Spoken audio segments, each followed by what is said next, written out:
Hi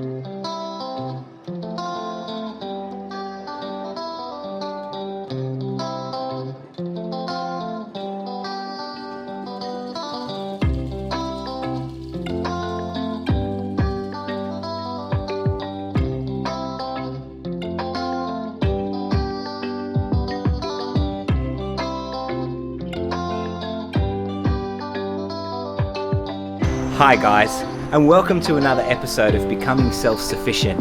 Today we'll be planting some seeds because, as you all know, spring is coming and I want to be prepared for that crop as soon as possible.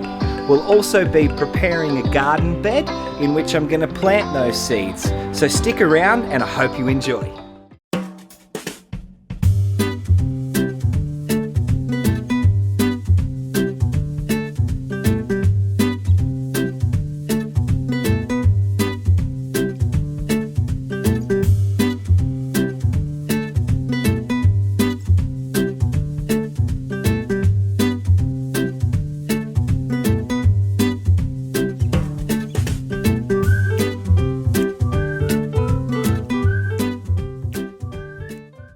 Okay guys, it's time to get planting. But before we do, we need to choose the seeds that we're going to plant, and we also need to prepare the soil for our seedlings to grow.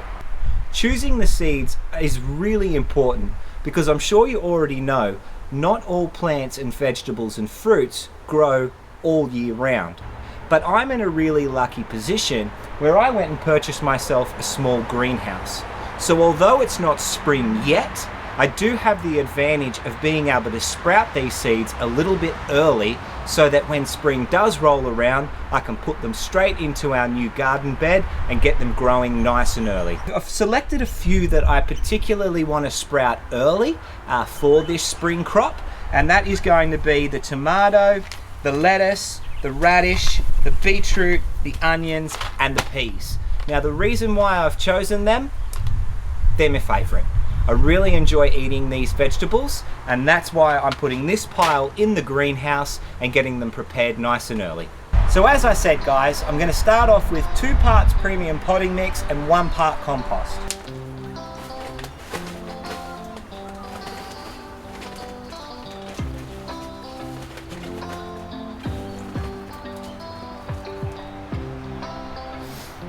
Give that a good mix so it all gets through. Now there's a variety of different pots that you can put seedlings into in order to get them to sprout. I actually have a small seedling tray here, which is actually what I'm going to use first. So I'll fill that up with the mixture.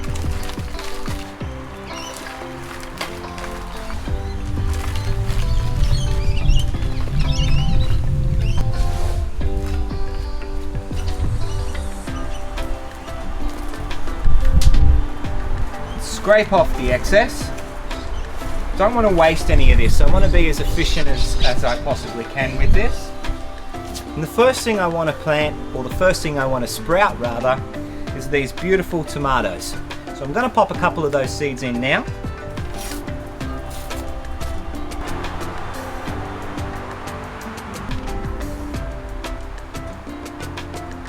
Now to cover them up guys, I'm just going to use a tiny little bit of compost, just a very, very thin layer. And the reason for that thin layer of compost is it's quite windy at the moment and I just don't want those seeds to blow away while I film this video. You can just leave them sitting on the surface like this, especially when I'm going to sprout them in a greenhouse like that. So just lightly dusting the compost over those seeds, and like I said, only so that they don't blow away, for no other reason other than I don't want them to blow away. And it's that simple guys. The tomatoes are in, so what I'm going to do now is I'm actually going to plant some onions and I'm going to plant some lettuce in this seedling tray as well. So that's our seed tray done. All it needs now is a little bit of a water. Now I'm not going to use a watering can and I'm not going to use the hose. And the reason for that is those seeds are just sitting on the top of that soil with a tiny little bit of compost there, and I don't want to wash them away. So what I have handy here is just a little water gun. Turn it into its misting. And I'm just going to mist over the top of this soil before I pop them into the greenhouse.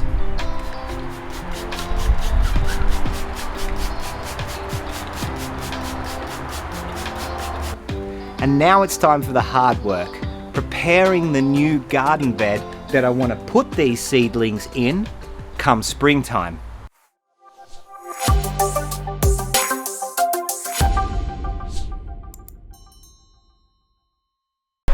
One of the most important things to remember when choosing a garden bed or a plot or somewhere to actually plant your vegetables is location. So I've chosen this plot right here underneath the lemon tree, and the reason why I've done that is the vegetables that I'm planting in here once they've sprouted are only going to be young, and that lemon tree is going to provide shelter and a little bit of shade from that hot spring and summer sun once we start moving into those warmer months. But on the flip side of that, the second half of this garden bed is not covered by the lemon tree.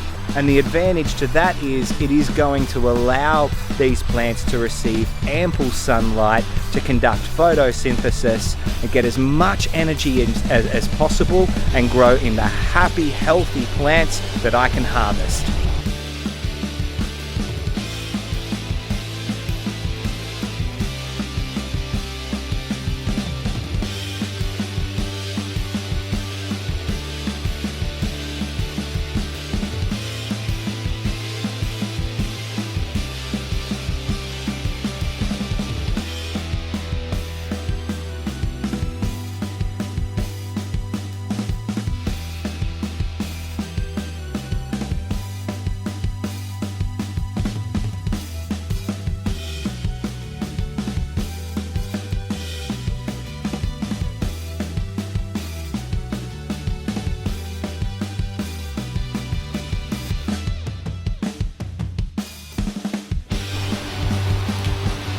Okay guys, so what I'm doing right here is just cutting up the cardboard into small, or should I say ripping up the cardboard into smaller sections just to make sure that I get all of the weeds and the grass covered.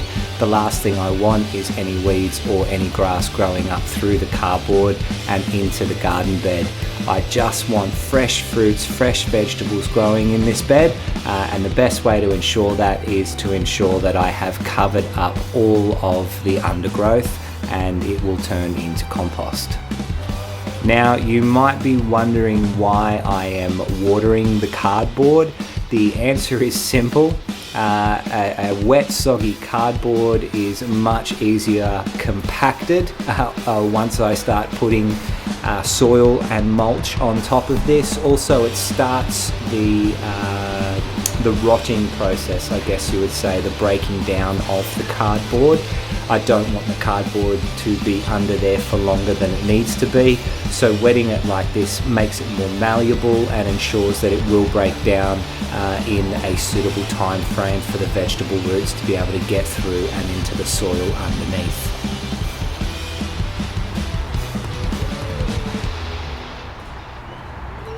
Okay, so it's time to dump on the soil. The first thing I'll be putting down is premium potting mix. It's the same stuff I used in the raised garden bed on the last episode, and then on top of that I will be sprinkling some compost as well.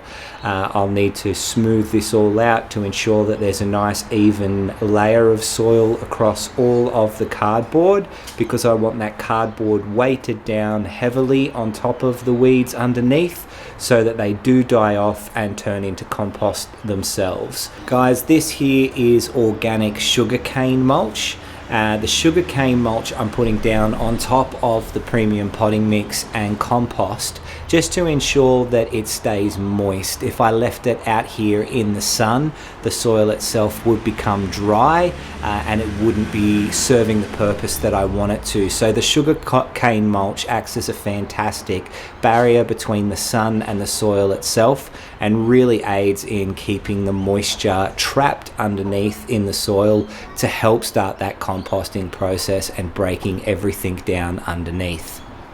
Alright, so that is a wrap. We have planted our seedlings and we have prepared our garden bed. I apologise you only saw the top-down view for the soil and the mulching of the garden bed. My camera died and I didn't realise. But guys, I hope you enjoyed this video. I hope you learnt something and you start your journey to becoming self-sufficient. Take care, catch you on the next one.